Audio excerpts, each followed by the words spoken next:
Hello friends, कैसे हैं आप लोग। तो फ्रेंड्स, आज आपका क्लास बहुत ही इम्पॉर्टेंट होने वाला है। आप लोग अगर बीपीएससी टीआरई 4 का तैयारी कर रहे हैं तो यह क्लास आप सभी स्टूडेंट के लिए इम्पॉर्टेंट है। इस क्लास में हम लोग महात्मा गांधी से संबंधित जितने भी इम्पॉर्टेंट प्रश्न होंगे सभी को इस वीडियो में कवर करेंगे। और यह क्लास आप अगर अच्छे से देख लेते हैं तो महात्मा गांधी से संबंधित आपको कहीं से और वीडियो देखने का ज़रूरत नहीं पड़ेगा, क्योंकि इस वीडियो में आपके लिए फुल्ली एनसीईआरटी बेस्ड प्रश्न लिया गया है, जो कि बीपीएससी टीआरई 4 में यहाँ से आपका कम से कम 8 से 9 प्रश्न एग्जाम में पूछा जाता है। तो यह क्लास करने के बाद आप प्रीवियस ईयर जब लगाएंगे टीआरई 3 का तो आपका एक भी प्रश्न नहीं छूटेगा। और फ्रेंड्स, अगर चैनल पर कोई नए हैं, चैनल को सब्सक्राइब जरूर कर दें और वीडियो को लाइक आप लोग अवश्य करें। ये क्लास आपके बीपीएससी टीआरई 4 के लिए बनाया गया है। और फ्रेंड्स, मैं आपको एक बात बता दूं, आप लोग पीआरटी का तैयारी कर रहे हैं प्राइमरी टीचर के लिए, तो उनके लिए खास वीडियो यह है, क्योंकि आपको पता होना चाहिए कि प्राइमरी में सबसे ज़्यादा मॉडर्न हिस्ट्री का ही वेटेज रहता है। आप उसके अलावा 6 to 8, 9th, 10th, 11th, 12th का भी तैयारी कर रहे हैं तो उनके लिए भी यह क्लास काफ़ी इंपॉर्टेंट है, क्योंकि महात्मा गांधी से संबंधित सभी को पढ़ना है, क्योंकि महात्मा गांधी से संबंधित ज़्यादातर एग्जाम में प्रश्न पूछा जाता है। ठीक है फ्रेंड्स, चलिए हम लोग शुरू करते हैं।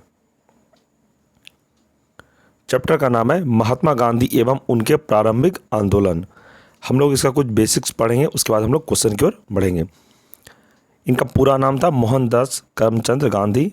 इनका उपनाम मोनिया था। पिताजी का नाम इनका करमचंद गांधी था। माता का नाम पुतलीबाई। इनका जन्म 2 अक्टूबर 1869 ईस्वी को हुआ था और मृत्यु 30 जनवरी 1948 के बाद। तो फ्रेंड्स, इतना ही आप लोग बेसिक्स पढ़िए। आगे हम लोग इसको क्वेश्चन की ओर बढ़ते हैं, जो कि ऐसा प्रश्न आपके हूबहू एग्जाम में प्रश्न पूछा जाएगा। प्रश्न है, महात्मा गांधी किस वर्ष दक्षिण अफ्रीका से भारत वापस लौटे थे। याद रखना है आपको, वर्ष 1915 को। नेक्स्ट है, किसने गांधी जी को सर्वप्रथम महात्मा के तौर पर संबोधित किया था। याद रखना है आपको, रविंद्रनाथ टैगोर ने गांधी जी को सर्वप्रथम महात्मा के तौर पर संबोधित किया था। यह प्रश्न आपके इम्पॉर्टेंट है टीआरई 4 के लिए। नेक्स्ट है, स्वाधीनता आंदोलन के दौरान महात्मा गांधी के घनिष्ठ अंग्रेज मित्र कौन थे। तो राइट आंसर है इसका रेव रेड चार्ली एंड्रयूज। नेक्स्ट है, फिनिक्स फार्म कहाँ स्थित है। तो फिनिक्स फार्म डरबन में स्थित है, जो कि दक्षिण अफ्रीका में है। इंपॉर्टेंट है, ध्यान रखिएगा। आगे है, महात्मा गांधी के राजनीतिक गुरु कौन थे। तो महात्मा गांधी के राजनीतिक गुरु गोपाल कृष्ण गोखले थे। ये टीआरई 3 में पूछा गया प्रश्न है, तो आप लोग इसे याद अवश्य रखिएगा। अगला पॉइंट है, भारत में स्वतंत्रता आंदोलन के दौरान महात्मा गांधी द्वारा अहमदाबाद में साबरमती के किनारे एक आश्रम बनाया गया, जिसे साबरमती आश्रम के नाम से जाना जाता है। इंपॉर्टेंट पॉइंट है, ध्यान रखिएगा। आगे है, गांधी जी की दृष्टि में अहिंसा का क्या अर्थ है। गांधी जी की दृष्टि में अहिंसा का अर्थ है सत्य की प्राप्ति का मार्ग। इंपॉर्टेंट है, ध्यान रखिएगा। आगे है, भारतीय कपड़ा व्यापारी बैंकर कांग्रेसी तथा महात्मा गांधी का निकट सहयोगी ये विशेषण किसका परिचय देते हैं। इसका आंसर है जमनालाल बजाज का। और फ्रेंड्स, इससे पहले जितने भी मैंने आपको क्लास करवाया मॉडर्न हिस्ट्री का, आप लोग नहीं देखें तो चैनल पर प्लेलिस्ट बना हुआ है, आप लोग ज़रूर देख सकते हैं। चैप्टर 1 से जितने भी क्लास हुई है सभी का प्लेलिस्ट मैंने बना दिया है, आप लोग चैप्टर 1 से क्लास जरूर करें। आगे है, भारत के स्वतंत्रता संघर्ष के दौरान सबसे पहले सत्याग्रह किसने किया था। तो यह महात्मा गांधी ने किया था। इंपॉर्टेंट है, ध्यान रखिएगा। आगे प्रश्न है, महात्मा गांधी राष्ट्रीय कांग्रेस के अधिवेशन में सर्वप्रथम सम्मिलित कब हुए थे। तो महात्मा गांधी भारतीय राष्ट्रीय कांग्रेस के अधिवेशन में सर्वप्रथम सम्मिलित कलकत्ता अधिवेशन 1901 में हुए थे। इंपॉर्टेंट है, ध्यान रखिए, क्योंकि गांधी जी से संबंधित ये प्रश्न टीआरई 4 में हो सकता है आपसे इस बार पूछा जाए। नेक्स्ट है, किसने कहा था कि विदेशी वस्त्रों की बर्बादी ही उनके साथ सर्वोत्तम व्यवहार है।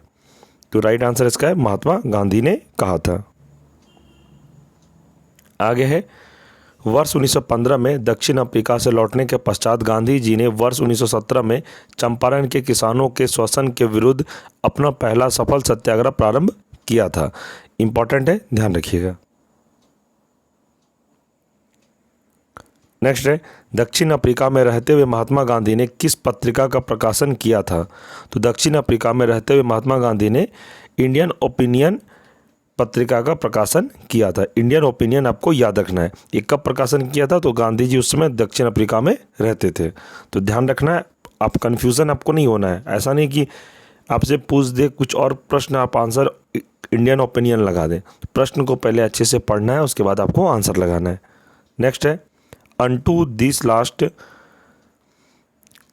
लास्ट नामक पुस्तक के लेखक कौन है? तो यह है जॉन रिस्कन। इंपॉर्टेंट है, ध्यान रखिएगा। आगे है, महात्मा गांधी को सर्वप्रथम राष्ट्रपिता कहकर किसने संबोधित किया था? महात्मा गांधी को सर्वप्रथम राष्ट्रपिता कहकर सुभाष चंद्र बोस ने संबोधित किया था। इंपॉर्टेंट है, याद रखिएगा। नेक्स्ट है, गांधी के नाम से पहले महात्मा शब्द किस आंदोलन के बाद जोड़ा गया? यह चंपारण सत्याग्रह के पश्चात जोड़ा गया था महात्मा शब्द का। इंपॉर्टेंट है, याद रखिएगा। आगे है, गांधी जी की मृत्यु पर किसने कहा था हमारे जीवन से प्रकाश चला गया? गांधी जी की मृत्यु के पश्चात ये किसने कहा था कि हमारे जीवन से प्रकाश चला गया? तो ये कहा था जवाहरलाल नेहरू ने। इंपॉर्टेंट है, ध्यान रखिएगा।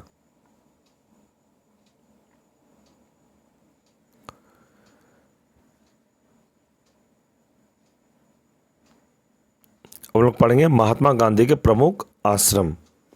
पहला है फिनिक्स फार्म, स्थान है डरबन जो कि दक्षिण अफ्रीका में। इसकी स्थापना 1904 को हुई थी। आगे है टॉल्स टाई फॉर्म, ये कहाँ पर है? जोहान्सबर्ग जो कि दक्षिण अफ्रीका में। ये स्थापित हुए 1910 में। साबरमती आश्रम, ये साबरमती नदी अहमदाबाद में है। 1915 में इसकी स्थापना हुई थी। सत्याग्रह आश्रम कोचरब जो कि अहमदाबाद में है, 1915 में स्थापित हुई थी। अनासक्ति आश्रम जो कि है कोसानी जो कि उत्तराखंड में है, 1929 में। सेवाग्राम आश्रम ये वर्धा महाराष्ट्र में है, 1936 में इसकी स्थापना हुई थी।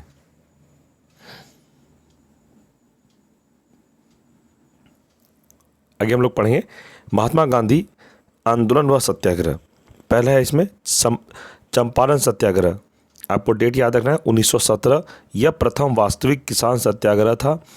3/20 भाग पर अनिवार्य नील की खेती के विरुद्ध सत्याग्रह, जिसे 3 कठिया पद्धति भी कहते हैं। आपसे एग्जाम में प्रश्न पूछा जाएगा कि महात्मा गांधी ने सर्वप्रथम भारत में पहला सत्याग्रह कहाँ से शुरू किया था? आपको याद रखना है चंपारण सत्याग्रह 1917 में। किसके विरुद्ध? तो नील की खेती के विरुद्ध इन्होंने यह सत्याग्रह किया था, किसानों के समर्थन में। ये आपको याद रखना है। आगे है अहमदाबाद मजदूर आंदोलन 1918, महात्मा गांधी द्वारा भारत में प्रथम भूख हड़ताल। ये भी आपको ध्यान रखना है। आगे है खेड़ा सत्याग्रह 1918, याद रखना है। खेड़ा सत्याग्रह का डेट आपको इस भी पूछेगा तो 1918 याद रखना है।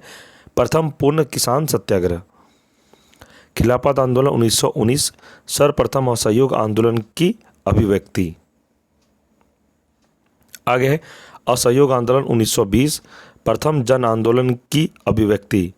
आगे है सविनय अवज्ञा आंदोलन, डांडी मार्च भी हम लोग इसी को कहते हैं, 1930 में। नमक सत्याग्रह, इसमें क्या हुआ था? तो नमक सत्याग्रह का आंदोलन हुआ था। आगे है व्यक्तिगत सत्याग्रह 1940, उपनाम दिल्ली चलो आंदोलन।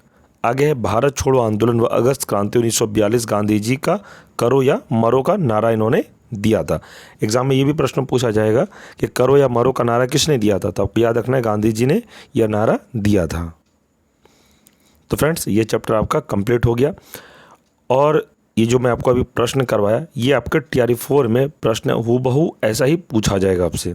जो मैं आपको अभी क्लास करवाया, ऐसे ये फुल्ली NCERT बेस्ड क्लास था जो कि मैंने आपको कंप्लीट करवाया। और इससे पहले मैंने अभी तक में 15 से 16 चैप्टर कंप्लीट करवा दिया है मॉडर्न हिस्ट्री का, स्पेशल TRE 4 के लिए। अगर आप लोग नहीं देखें हैं तो प्लेलिस्ट आप चेक करें चैनल पर, आप शुरू से चैप्टर 1 से क्लास को जरूर कर लें। और मैं यकीन दिलाता हूँ जितना मैं क्लास आपको करवा रहा हूँ वहीं से प्रश्न 100% आएगा, क्योंकि मैं फुल्ली एनसीईआरटी को कवर कर रहा हूँ। तो आपको ये बात याद रखना है, एनसीईआरटी से एग्ज़ाम में प्रश्न पूछा जाता है, एनसीईआरटी के बाद कहीं से प्रश्न नहीं पूछा जाता। जो स्टूडेंट एनसीईआरटी अगर नहीं पढ़ रहे हैं वे, मैं आपको यही बोलूँगा कि एनसीईआरटी पढ़ना आप लोग स्टार्ट कर दिए। बिना एनसीईआरटी पढ़े कोई उपाय नहीं है आप सभी के लिए, इस बात का आप याद रखिएगा, क्योंकि एनसीईआरटी से ही प्रश्न पूछा जाता है। ठीक है, तो फ्रेंड्स आशा करता हूँ मैं कि ये जो क्लास मैं आपको अभी करवाया आपको अच्छे से समझ में आ गया होगा। और रही बात, आप लोग अगर चैनल को अभी सब्सक्राइब नहीं किए हैं तो चैनल को सब्सक्राइब अवश्य कर लें, ताकि जब भी मैं बीपीएससी टीआरई 4 से संबंधित क्लास आपके लिए अपलोड करूं तो सबसे पहले आपको नोटिफिकेशन मिले। और इस क्लास का पीडीएफ नोट्स लेने के लिए आपको टेलीग्राम ग्रुप को ज्वाइन करना है। टेलीग्राम ग्रुप का लिंक इस वीडियो के डिस्क्रिप्शन में मैं दे दूंगा, आप लोग लिंक पर क्लिक करके ग्रुप को ज्वाइन जरूर कर लीजिएगा, ताकि जितने भी क्लास होती है सभी का पीडीएफ नोट्स टेलीग्राम ग्रुप में ही दिया जाता है। ठीक है, और फ्रेंड्स यह वीडियो आपको अच्छा लगा तो ज़्यादा से ज़्यादा कमेंट करें और वीडियो को लाइक अवश्य करें, और इस वीडियो को अपने दोस्तों में ज़रूर शेयर करें, ताकि जो टीआरई 4 का प्रिपरेशन करें उनको काफ़ी हेल्प मिले। ये क्लास अगर आप अच्छे से 2 से 3 बार रिपीट करके देख लेते हैं तो गांधी जी से संबंधित आपका एक भी प्रश्न एग्जाम में नहीं छूटेगा, ये मेरा 100% गारंटी है आपसे। आपको ये नहीं सोचना है कि यहाँ से प्रश्न आएगा या नहीं आएगा, बिल्कुल यहीं से प्रश्न आएगा और हूबहू प्रश्न आएगा। जो कोई अगर टीआरई 3 तक एग्ज़ाम दिए होंगे उनको पता होगा कि ऐसा ही प्रश्न एग्ज़ाम में पूछा जाता है, सेम टू सेम। फालतू का कंटेंट मैं भी पढ़ा सकता हूँ, लेकिन मैं नहीं पढ़ाऊँगा, क्योंकि टाइम बर्बाद करने से कोई फायदा। एग्ज़ाम में जो आएगा वही पढ़िए और बार बार रिवीजन करके पढ़िए, ताकि एग्ज़ाम के टाइम में अगर कोई भी प्रश्न आपसे एग्ज़ाम में आ जाए तो आपसे छूटे नहीं। इस बात का आप ध्यान रखिएगा, मैं वही बात को ध्यान में रखते हुए आप लोगों के लिए क्लास करवा रहा हूँ।